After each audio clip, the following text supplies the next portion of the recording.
Okay, I just can't stop. I'm gonna read some more. So here we go. Am I recording? I hope I'm recording this time. Okay, here we go. We're sharing. And we are on to chapter 14. Remember, Sarah just found out that conditions are not good on the scorpion and her brother's gone. Her brother died. Move this in the center. So I'm actually looking at you. Okay, here we go. Chapter 14. I sat quietly in the bow of the longboat. It was night now. Lights began to show among the hulks scattered along the I can't even talk. Lights began to show among the hulks scattered along the shore. A farmer was milking a cow in a field less than a furlong from where I sat, so close I could hear milk splashing in the pail. His lantern cast a trailing light across the dark water. I heard Sergeant McCall tell someone that Chad Bishop had been carried away. To where? Where? To be thrown into the sea, David Whitlock had said. I screamed with all the breath I had in my body. I screamed again, then I felt quiet all over as if I were dead. But I was not dead. I felt my heart beating. I heard the lapping of the waves against the boat. I saw the shore and the light from the farmer's lantern shining on the water. The Hessian had put his musket down and was still standing in the stern of the boat, singing to himself. I took off my shoes and tied the laces together. I kilted my dress and put the shoes in its folds. The oarsman was starting down the ladder. The first one stopped to shout something, then the other laughed. The rope ladder creaked as the men came down. I saw Sergeant McCall standing at the rail and David Whitlock standing beside him. Silently, I let myself over the side and struck out along the path east by the farmer's lantern. The water was so cold it took my breath. I had never swum in all my life, and I didn't swim now, but driven by fear, I managed to stay afloat. I had gone no more than a dozen yards when my feet touched bottom. I began to walk forward on a mat of thick grass. I kept the lantern in sight. Behind me, I heard the oarsman shouting. Then it was quiet, and Sergeant McCall's clear voice called out, "Come back! We'll find you! You can't hide! Come back, you fool!" I took my shoes out, but I didn't take the time to put them on. I ran along the shore, away from the farmer's light. I heard the Hessian's musket go off, then the whine of a bullet near my head. I didn't stop. I ran until my stockings were torn and my feet were cut and bleeding. Then I sat down and put on my shoes. Far off in the east, I saw a smaller cluster of lights that I took to be a village. I found myself on a path trending in that direction, and I followed it. The moon came up, which helped me to move faster. I reached the village about an hour later. None of the houses showed lights, so I found no one who could tell me where I was. At the last house on the street, a dog ran out of the bushes and barked. A man holding a musket opened the front door and asked me where I was going at midnight. He came close and peered at me. "It's no hour for a girl to be out," he said. "Where are you bound, all sopping wet?" "The Lion and Lamb Tavern," I told him. "It's a far piece from here. You'd best spend the night. Come in. We'll put you up." "I'll be going," I said. "Just tell me the way, please." The man showed me a path that ran off to the southeast and took me a half a mile along the way. When I turned back, he wished me a safe journey and said for me not to be afraid. "The countryside's calm," he said, "but I wish you'd stay the night." I thanked him kindly and went on with the moon at my back, casting a faint moon shadow in front. Toward morning, as the first light showed in the east, I reached the Lion and the Lamb. I went quietly around to the back of the tavern, not rousing the dog, and made myself a bed among the trees in the hickory grove. It was nearly noon with a hot sun shining when I woke. Mrs. Pennywell was staring down at me and asking questions. Okay, so she got over the side of the boat before they came back to her, and she, made it across the water at night and made it back to the Lion and Lamb. I always mess it up. Chapter 15. Mrs. Pennywell built a fire and heated water for me in the big iron tub. I washed away the soot and mud and smoke of the journey. I washed away everything but the memories and my fear. I could still see the round face of Captain Cunningham leaning over me with his pale eyes and his false smile. I could hear David Whitlock croaking out the grievous words about my brother Chad. I could still hear the sound of the musket shot as I stumbled along the shore in the dark night. Mrs. Pennywell seemed uneasy. She kept untying and tying her apron strings. Suddenly she said, "You shouldn't have run. The king's men aren't like the rebels, not like Birdsall and his gang." "There's no difference. You're not guilty. They'll have a trial and set you free. Then you won't need to worry." I said nothing. Everything seemed unreal. The kitchen, the crows cawing in the hickory grove, even Mrs. Pennywell herself talking, fussing over me were shadowy things. They were happening to someone else. Demented people, I thought, must feel this way.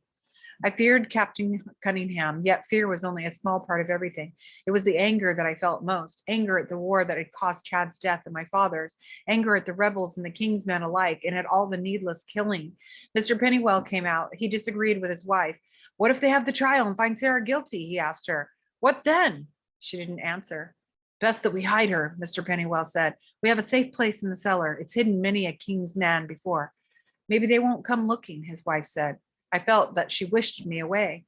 I didn't blame her. I'll be leaving, I said. This seemed to make her feel better. I can go now. Nothing of the kind, Mr. Pennywell said. They'd catch you on the road before you went a mile, if they're hunting you, that is. He told his wife to go up and get my things and bring them down. What do the men look like? One is a tall Hessian with a blackened face, I said. The other is short and thin. What's he wearing? It was hard for me to think. A green coat, I said, and white trousers and green gaiters. He has a pistol that has 2 shiny barrels. There were 3 men with him. I guess they'll all be on foot because the cart and horse are in New York. Not likely, Mr. Pennywell said. You know, there's a British camp near Wallabout Bay. They'll find horses to ride. Did you tell the sergeant or anyone that you live here at the Lion and Lamb? I don't remember. I must have, but I forgot. But I forget. You stay in the kitchen and I'll keep an eye out. They may not come, but if they do, I'll ring the ship's bell. I'll show you where to hide. I should leave, I said. I wanted to, but he took my arm and led me down a staircase that went from the kitchen into a cellar stored with barrels of rum. One of the barrels was empty and had a door-like bottom that slid aside. That is, half of it did. Below this opening was a small room lined with rock. There's water and food, Mr. Pennywell said, enough to last 3 people for a week. We hid Judge Stillwell down there for 20 days one time. He looked like a potato sprout when he came up, but he was alive. He put my clothes and the Bible in the empty barrel, the things his wife had brought, and gave me a blanket. In case, he said, you have to stay all night. They came near dusk through a light rain. We heard them ride into the courtyard, 2 men on dapper horses. Mr. Pennywell did not need to ring the ship's bell because I saw them when they rode up the rise and recognized the Hessian and McCall in his green uniform and blonde hair flying. I went down the stairs, taking along a candle. I climbed into the barrel and slid back the trapdoor and waited there while the men entered the tavern. They made a lot of noise, stamping mud from their feet. I heard them talking to Mr. Pennywell, but I couldn't hear what they were saying. They talked a long time, perhaps half an hour, and it was very quiet. I heard steps in the tap room, which was above my head, and a few moments later, the sounds of boots striding across the kitchen floor. I let myself through the trap door, closed it, and lit the candle. It was cold. So I put the blanket around me and waited. Shortly, a door opened and I heard steps on the cellar stairs. Sergeant McCall asked someone to bring a lantern. There was a sudden streak of light above me and the sound of quiet voices. One of the men put his boot to the empty barrel, and after a moment, I heard the kitchen door open and close. The ship's clock in the tap room struck the hour of 9. I could not tell whether the men were eating supper or not. The clock struck 10. Soon afterward, Mrs. Pennywell came down to tell me that Sergeant McCall had decided to stay the night. Don't come out until they leave in the morning, she said. I'm sorry, but I can't stop. I have to read chapter 16 too. So here we go. The candle burned itself out. I sat in the dark until the ship's clock struck midnight. Then I slid back the trapdoor and gathered up my oddments. Mrs. Pennywell had brought down and wrapped them in the blanket. Mr. Pennywell gave me a coin. I put the money, silver, and paper, watch, which was less than 2 pounds, in my dress, and I climbed to the stairs to the kitchen. I took a loaf of bread from the hearth and left 6 pence to pay for it. I waited in the hickory grove until dawn, then I set off for Mrs. Jessup's to return her Bible. I walked fast among the trees most of the time. Mrs. Jessup saw me on the road and came running out to meet me. All the early morning clouds had rolled in from the westward. Now it was raining and I was wet through. She took me into the house, built up a fire, and helped me dry off. I told her as best I could what had happened during the time I'd been away, some of the things. I thought she might want to get rid of me, the way things were, but she said she had a place for me to sleep and I could stay as long as I wanted to. You can't go back to the farm. People are squatting in the ruins. The Sullivans, 3 brothers, black-haired and black-hearted. You'd best not go near them. I didn't want to go back to the farm. I wanted to go as far away from the sounds of battle, the hatred, and the killings as my feet would take me. Everything was mixed up in my mind, but this I knew for certain. I untied the bundle and took out her Bible. Keep it, she begged me. Hold it close. It'll guide your steps in the paths of righteousness. It'll comfort you. It'll protect you from evil. Her words angered me. It did not protect my father, I burst out, nor did it protect my brother. Mrs. Jessup stared at me as if I'd suddenly sprouted the devil's horns. She snatched the Bible from my hands, opened it, and marked a place with a finger. Job 5:18, she said. He woundeth, and his hands make whole.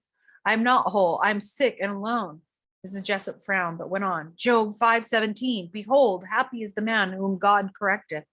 I am not happy, I said. And why should God correct me by killing my father and my brother? What of them? Why should they die for me? I don't understand. Mrs. Jessup said, You will understand later when you grow older, as Job understood. She turned several pages of the Bible, but spoke from memory, fixing her gaze upon me. Then the Lord answered Job out of the whirlwind. Where wast thou when I laid the foundations of the earth, when the morning stars sang together? Hast thou entered into the springs of the sea? Hast thou entered into the treasures of the snow? One whose womb came to the ice and the hoary frost of heaven? Canst thou send lightnings that they may go and say unto thee, Here we are? That all doesn't make any sense to me. Her eyes bored in upon me, two sparks of fire under her dark brows. Like Job, you do not know all there is to know, she said. Therefore, despise not the chastening of the Almighty. I bit my lip, but answered her in a clear voice, I do despise the chastening. Oh no. Oh, you know what this means? I have to go look up the Revolutionary War novels and Sarah Bishop. And what did we leave on page 87? So we need to find the one that has like page 88. Come on. Oh, I apologize, you guys. Oh, come on. Oh, catch up. There we go. I'm doing too many things on my computer. Slow. Okay, here we go. It's bigger. My words were barely spoken when lightning streaked across the lowering sky and a thunderclap shook the house. Mrs. Jessup threw up her hands in horror. She plucked at the air. The Bible fell to the floor and lay there, its leaves fluttering. God has spoken, she cried. A second flash of lightning flashed across the heavens. Thunder rolled louder this time and closer. The smell of burning entered the room. Repent, Mrs. Jessup's croaked. A yellow cat that was dozing on the hearth arched its back and showed its teeth. Mrs. Jessup's aunt, who had been sitting quietly near the fire, tried to rise from her chair, but slipped and fell. Repent thy words, ere God destroys us, Mrs. Jessup cried. Repent! I did not answer. Her aunt lay groaning on the floor. I gathered up my bundle and the Bible. I do not know why I took it, except that the Bible, my father's Bible, had been part of me all the days of my life. I thanked Mrs. Jessup and fled out the door. It had stopped raining. There was another roll of thunder. I walked fast along the road toward the farm, but when I neared it, I cut off through the stubble field and came back at the stream so that I wouldn't see where our house had been. Quorum was standing in the doorway of Purdy's mill. He was looking up at the stormy sky, his scrawny neck stretched out and his bony head raised up. He glanced at me with his wild forest cat eyes, but didn't let on that he saw me, nor did I let on that I saw him. Yet seeing him there in the doorway brought back all the bitter memories of my father's death. I couldn't get them out of my mind. Even after the mill was far behind, I kept thinking of the night that Ben Birdsall had descended upon us. The sky cleared toward dusk. I came to some oak trees and went far back in the grove and made a small fire, using the tinder Mrs. Jessup, unbeknownst to me, had put in my bundle. I was well off the traveled road to the ferry, so I didn't worry about being seen. I ate the last of the loaf I had taken from the tavern. Afterward, I got out the Bible. By firelight, I read from Matthew. I came to chapter 5, verse 44, and read, But I say unto you, love your enemies, bless them that curse you, do good to them that hate you, and pray for them which despitefully use you and persecute you. I read aloud. The words sounded strange in the darkening grove. They hung above me and drifted away. I heard an owl speak softly. I read the verse again, leaning down to see by the dying fire. Love your enemies, bless them that curse you, I read. The words sounded strange to my ears, stranger than they had before. I looked at the fire and saw my father standing at the doorway. Birdsall was holding a light, and his mob behind him was tossing a flaming torch into the dry hayloft. I saw Quorum standing beside me, tying my hands behind me. Through the trees, the stars were shining now. They looked cold and far away. I threw a stick on the fire. I said aloud from memory, and pray for them which despitefully use you and persecute you. But I saw before me David Whitlock leaning over the rail of the Scorpion, calling down to me the word of my brother's death. I heard the shot from the Hessian's musket and the Sergeant McCall shouting and his footsteps above me as I crouched in the cellar. I got to my feet. I felt like screaming, but I read the verse again. The words were dead, cold as the stars in the heavens above. I held the book open and carefully ripped the page from Matthew and laid it in the fire. The words stood out for a moment, black against the embers. The paper was thin. It made a small blue flame. The flame flickered and died away. Ooh, what is Sarah gonna do now? I'm feeling like she's gonna try and get some revenge or something. I don't know. What are you thinking? Okay, that was chapters 14, 15. Nope, 15, 15, 16, 14, 15, 16. Okay, I'm gonna go make this shorter.